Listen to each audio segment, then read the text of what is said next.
Bonjour chers amis, nous sommes sur Shabbat Parashat Tetzavé. Pas seulement cela, aujourd'hui nous sommes le 7 Adar, jour de la naissance du plus grand homme de la Torah qui est Moshe Rabbeinu. Jour de sa naissance et également jour de sa disparition. Il y avait une fois un homme riche qui se promenait et à un moment sa paire de chaussures s'est déchirée. Alors, il s'est arrêté devant un cordonnier et il a donné sa paire de chaussures pour la réparer.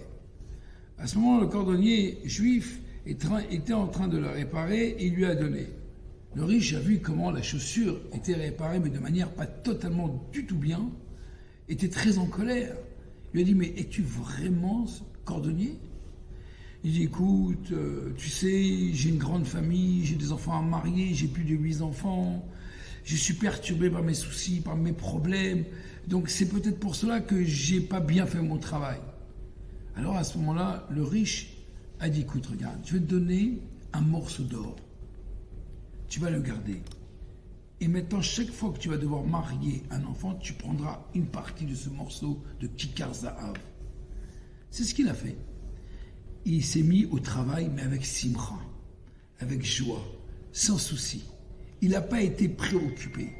Et finalement, lorsque son travail a bien été fait, les clients sont venus un après l'autre, et un après l'autre, tellement qu'il a eu de la tzlacha, de la réussite, il a ouvert une usine de chaussures.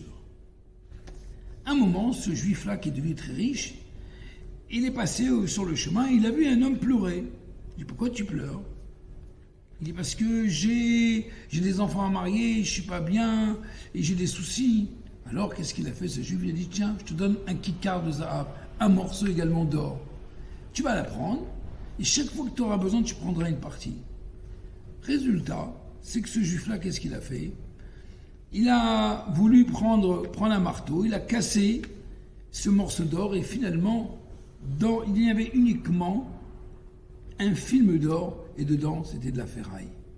Il est venu voir le riche, il s'est mis en colère. Comment tu m'as roulé ? Pourquoi tu m'as roulé ? Il dit, c'est quand même étonnant. Quand moi j'ai reçu ce morceau d'or, j'ai eu totalement confiance que c'était vraiment de l'or. Toi, tu as eu des doutes quand tu as reçu ça et tu as pris un marteau, tu l'as cassé. Tu vois, on a une approche différente. Dans la paracha de cette semaine, c'est la paracha de Tetzavé. Kadosh Baruch Hu dit, Va'ata tetzavé et Bnei Israël. D'habitude, la Torah, le langage de la Torah dit Tzav et Bnei Israël. Vaïdaber Hashem et Moshe les morts. C'est Dieu qui donne l'ordre. A priori, Moshe Rabbeinu, c'est pas lui qui donne l'ordre. Depuis quand Moshe Rabbeinu est uniquement un postier, il est uniquement pour transmettre le message d'Akadosh Baruch Hu. Là, dans cette paracha, il n'est pas du tout le postier. Il est lui-même celui qui donne l'ordre.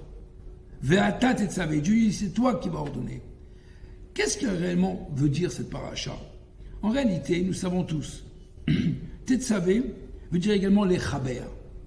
Et toi, Moshe, tu vas rattacher le Am Israël vers Akadosh Baruch Hu. Tzavta, tu vas, toi, attacher. Comment tu attaches le peuple juif envers Akadosh Baruch Hu ? Nous avons chacun en nous une petite fiole d'huile. La Torah nous dit, Ve'ikru elecha shemen zayit. Nous devons on devait apporter l'huile à qui ? À Moshe Rabbeinu. Avant de la transmettre au Kohen Gadol, on doit la transmettre à qui ? À Moshe Rabbeinu. Bien que Moshe n'est pas un Kohen. Eh bien, il faut savoir ici que, en réalité, Moshe Rabbeinu, il prend, dans chaque âme juive, il a une fiole d'huile. Il donne la émouna, il donne de la force dans la émouna que nous avons tous. Il l'alimente. Lorsque nous avons de la foi, grâce au tzaddik, grâce au Moshe de la génération, eh bien, automatiquement, la lot ner tamid. La menorah, elle s'éclairera pour l'éternité. Et c'est ça notre raison de cette paracha, tout en ne voyant pas le nom de Moshe Rabbeinu, mais Moshe, il est mentionné totalement pour encourager le Ham Israël à croire dans la foi, pour s'attacher à Kadosh Baruch Hu. Merci beaucoup.